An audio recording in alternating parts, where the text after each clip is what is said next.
Booth संख्या 358 यहाँ पर इस तरह की जो तस्वीर है वो देखने को मिली है। मतदान की लाइन में लगे तमाम मतदाताओं को दिक्कतों का सामना करना पड़ा। गाजियाबाद से ये खबर है। लोकेश हमारे सहयोगी गाजियाबाद से जुड़ गए हैं। लोकेश, बताइए क्या है ये पूरा मामला, और लोग जो है वहां पर 20 या 30 मिनट तक इंतजार करते रहे क्या? देखिए, जो लोगों का कहना है कि वो मतदान करने गए थे। फरीदनगर का ये बूथ है जहां पर मतदान करने के दौरान लोगों का कहना था कि करीब दरवाजा बंद करके 20 मिनट तक उन्हें बाहर खड़ा करा करके अंदर खाना खाया जा रहा था। हालांकि इस बात की जब प्रशासनिक स्तर पर पुष्टि हुई है तो उनका कहना है कि पीठासीन अधिकारी की तरफ से जवाब आया है कि वहां पर वो लोग नाश्ता कर रहे थे। लेकिन जो ईसीआई के मुताबिक, जो चुनाव निर्वाचन आयोग है उसके मुताबिक किसी को भी पूरा बूथ बंद करके खाना खाने की अनुमति नहीं है। वहां पर वो रोटेशन में अपने काम दूसरे शख्स को लगा करके या दूसरे अधिकारी को लगा करके तब खाना खाने के लिए वो बारी बारी जा सकते हैं। तो ऐसे में इस मामले का संज्ञान लिया गया और इसमें जो है आगे प्रशासनिक अफसर जो है इसमें जवाब तलब कर रहे हैं वहाँ के मौजूदा जो पीठासीन अधिकारी हैं उनसे और बूथ पर तैनात अन्य कर्मचारियों से। बिल्कुल, देखिए, एक तो कहा जाए कि वोटिंग परसेंटेज बढ़ाने की बात इलेक्शन कमीशन की तरफ से की जा रही है और इस तरह का व्यवहार बिल्कुल भी कहा जाए कि इसको टॉलरेट नहीं किया जा सकता है। और दूसरी तरफ इस तरह से दरवाजे बंद कर कहा जाए कि जो तमाम मतदाता हैं उनको बाहर ही खड़ा रखना भी अपने आप में कहीं ना कहीं संदेह की स्थिति भी पैदा कर देता है, और ऐसे में जवाब देना भी लोगों के लिए, जो तमाम अधिकारी हैं उनके लिए मुश्किल हो जाता है।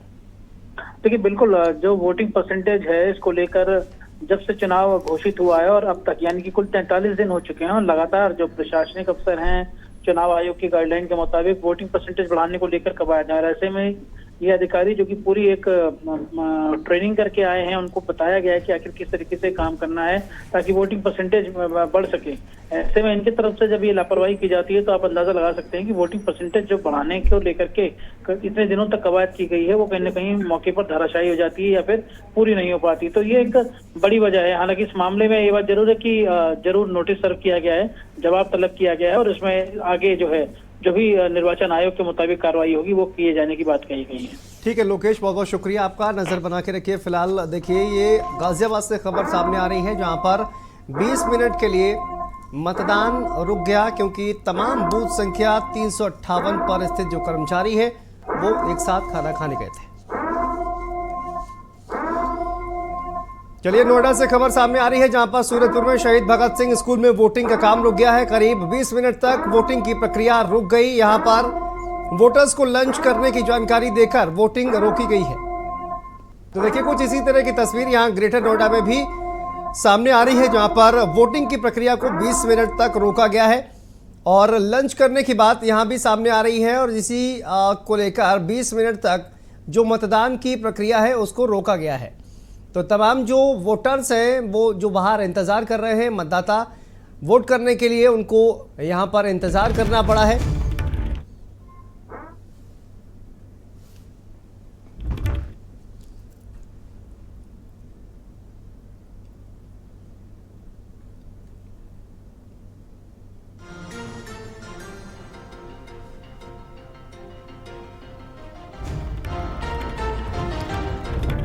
तो देखिए, सूरजपुर में शहीद भगत सिंह स्कूल में वोटिंग की प्रक्रिया रुक गई है। करीब 20 मिनट तक वोटिंग की प्रक्रिया रुक गई क्योंकि यहां पर देखिए लंच करने की बात कहकर मतदान की प्रक्रिया को रोका गया है।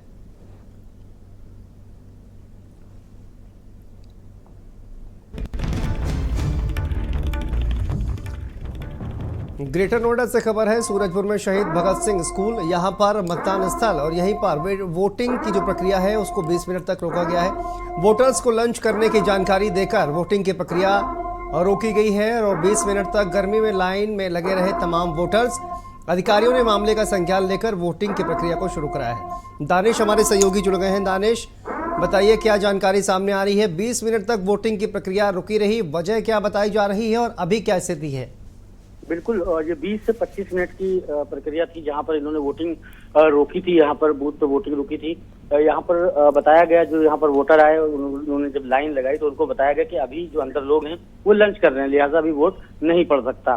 तकरीबन वहां पर 100 से 150 लोग काफी देर तक वहां पर खड़े रहे। जैसे ही इसका संज्ञान जिला निर्वाचन अधिकारी यानी यहाँ के डीएम ने लिया है, डीएम ने तुरंत इंटरवीन किया, वहां पे जो है अधिकारियों को भेजा है, नोडल मजिस्ट्रेट को भेजा है, तब जाकर वहां पे वोटिंग शुरू कराई गई है। जाहिर सी बात है, नियम कहता है कि हाँ, अगर लंच का जो टाइम होता है उसमें भी रोटेशन चलती है कि हाँ, अगर 4 लोग वहां पर हैं तो 2 लोग जाएंगे तो 2 लोग वहीं पर बैठेंगे। और नाश्ता भी जो होता है वो फल फ्रूट्स दिए जाते हैं, जिससे वोटिंग प्रभावित नहीं होती है। आप फल फ्रूट खाते रहिए और अपनी प्रक्रिया को पूरा करते रहिए, क्योंकि अभी लंच टाइम हुआ नहीं है। जाहिर सी बात है, इलेक्शन कमीशन लगातार हमेशा जो वोट प्रतिशत है उसको बढ़ाने के लिए कई कदम उठाता है, और इसी वजह से उसके जो दिशा निर्देश हैं वो कहीं ना कहीं जो पीठासीन अधिकारी हैं या फिर जो मौजूदा यहाँ पर तैनाती कर्मचारियों को रहती है वो इस तरीके की लापरवाही कर जाते हैं, और उसका लापरवाही का जो नतीजा होता है वो खामियाजा भुगतना पड़ता है आम वोटर को, जो आके इतनी भीषण गर्मी में लाइन में लगता है। सबसे बड़ी बात कि अभी भी वोटिंग प्रतिशत बहुत ज्यादा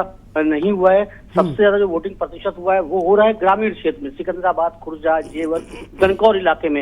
ये सूरजपुर जहां का ये मामला है वहां पे अभी भी धीमी वोटिंग हो रही है, उसके बावजूद भी इन कर्मचारियों को चीजें नहीं दिख रही और इनकी लापरवाहियों की वजह से जो वोटर है वो परेशान हो रहा है। जी ठीक है, बहुत बहुत शुक्रिया आपका दानिश। नजर बना के रखिए, फिलहाल आगे भी आपसे अपडेट लगातार लेते रहेंगे। तो ग्रेटर नोएडा से खबर है जहां पर स्कूल में वोटिंग की प्रक्रिया को रोका गया है। चलिए यहां पर रुकते हैं, बहुत छोटे से ब्रेक के लिए फौरन हाजिर होते हैं।